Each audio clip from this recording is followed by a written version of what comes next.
Another reason why our messages that are coming from our pulpit must change is because Nigeria, whenever anything is going on in Nigeria, people will say, only prayer can help us. We need to pray. One of those prophecies today was saying, only prayer will help Nigeria. If you don't pray, only God knows what will happen to this country. It will divide. You want to tell me Nigerians are not praying? What has happened to all the prayers you were praying before? What about other nations who are not even praying at all? And their gospel is having more effect than our own gospel on their countries. No, it is the demon that is fighting Nigeria that is... Forget about it. If we are so many and we are praying so much, and that prayer is not even having any effect, the more we pray, the worse it becomes. Is that not a wake-up call for us?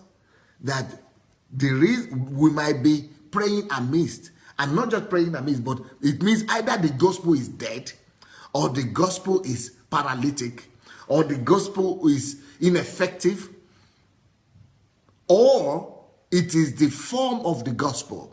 It is the type of the gospel or the type of message that we are preaching that is faulty.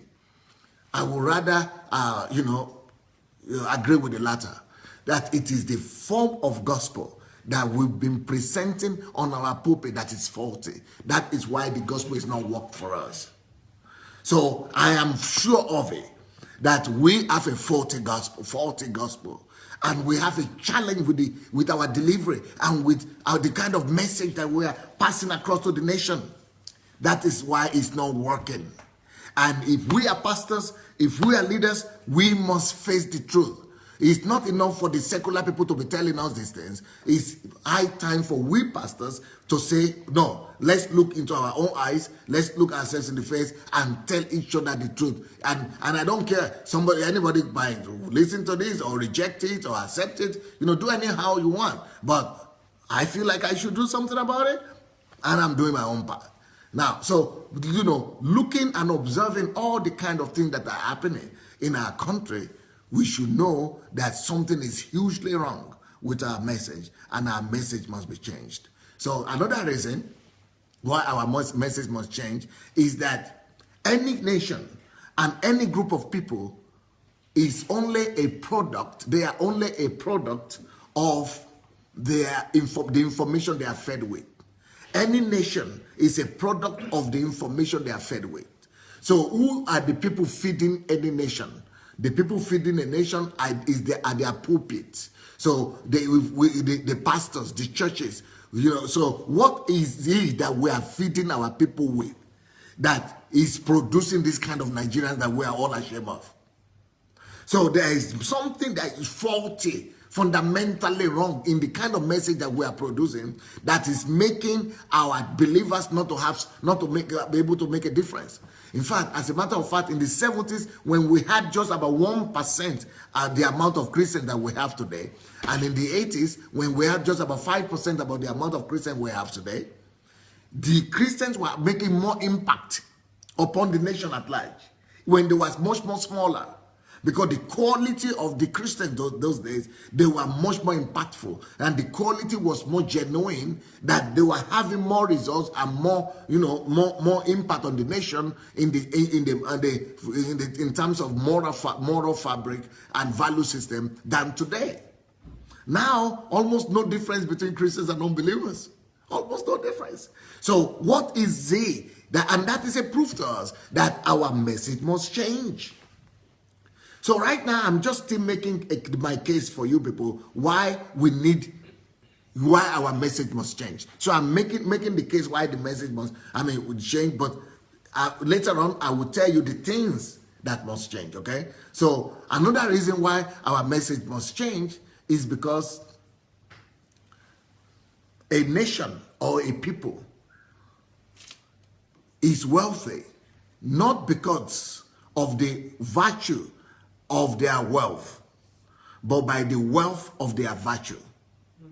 A nation is great. A nation or a church or a people. Let's say a nation and a people. A nation is great, not by the virtue of their wealth or raw materials or natural resources. So a nation is great. A nation is prosperous. A nation is blessed not by the virtue of their wealth, not by the virtue of their raw materials, not by the virtue of their mineral resources, not even by the virtue of their population. A nation is blessed, a nation is great, a nation is prosperous, not by the virtue of their wealth, but by the wealth of their virtues. By the wealth of their virtues. That is to say, the nations that are great are only great not because they have a huge deposit of wealth somewhere. Nations that are great not because of the virtue of the wealth that they have, not because of the virtue of the raw materials that they have, not because of the virtue of the mineral resources that they have, and not because of the virtue of the population that they have. A nation is great only because they are already great in virtues. Only when a nation is already rich in virtues, only the nations that are great or rich or wealthy in virtues become eventually great. Only the nations that are first great in value systems become great eventually. Only those kind of nations that have enriched themselves in values, that have enriched the content of their character as a nation, only those nations eventually emerge as great economically, as great politically, as great financially, as great militarily, and as great for ages to come. So great nations therefore are great not because they have raw materials, not by the virtue of their raw materials, and not by the virtue of their mineral resources, but by the wealth. So great nations are great not by the virtue of their wealth, but by the wealth of their virtues. How wealthy they are in virtue, they eventually become correspondingly wealthy as a nation. They eventually become correspondingly prosperous as a nation. So as long as a nation is poor in virtues and value system, that nation will remain perpetually poor no matter the amount of raw materials they might have deposited in their land. If a nation is poor in value system, if a nation is poor in virtues, it does not matter if all raw materials of the world is placed upon and on that country or in that country, the lack of values and the lack of moral compass will eventually, sooner or later, lead into a total collapse and into a depletion of whatever wealth they had gathered or accumulated. So if a nation has all the wealth of the world accumulated in that nation, but they lack values, they lack character, because of that lack of character, everybody will tend to behave as it seems right in their eyes. People will steal, people will squander, people will rob, people will deceive, people will sell out, people will give bribe, and all that amount of wealth will eventually just dissipate. It will just eventually disappear. Why? Because when there is poverty of values, when there is poverty of virtues, the nation can never be rich. It is not the opposite. It is not raw materials that make nations rich. That is why nations like Switzerland, they don't have any raw materials. But if you put $1 million in a restaurant, you forget $1 million in a restaurant in Switzerland, 8 out of 10 cases, they will bring it to you. 8 out of 10 cases. In corrupt countries, maybe 2 out of 10 cases, they will bring it to you.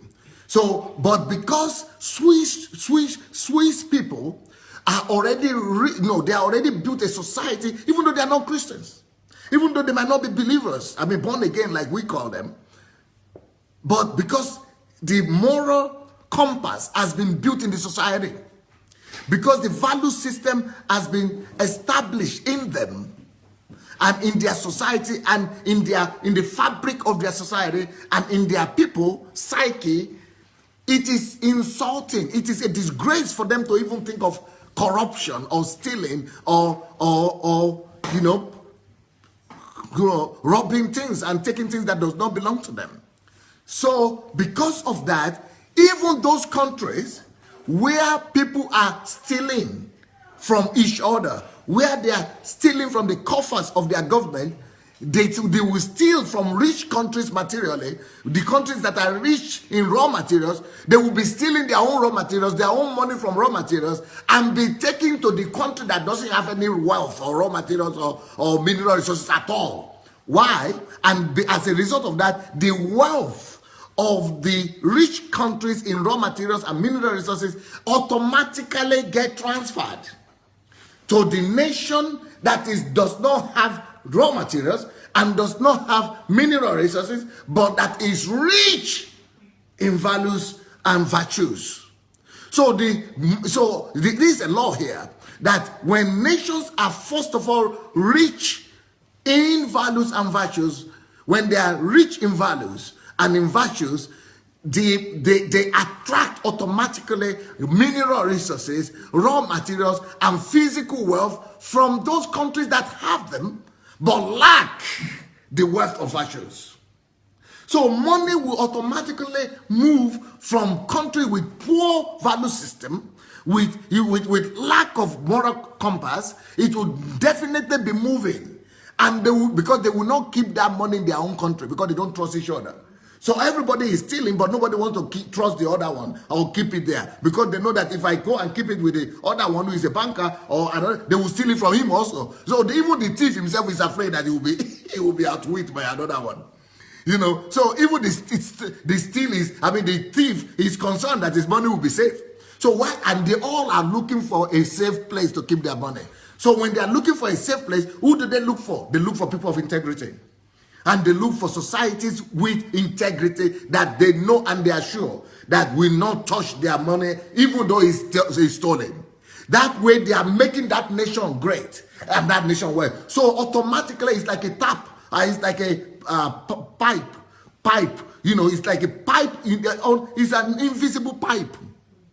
That causes the wealth to come from the countries with low morals and low standard of values to be moving down to the countries with high value systems. So when I always talk about value systems, when I'm always talking about values, this is the reason why.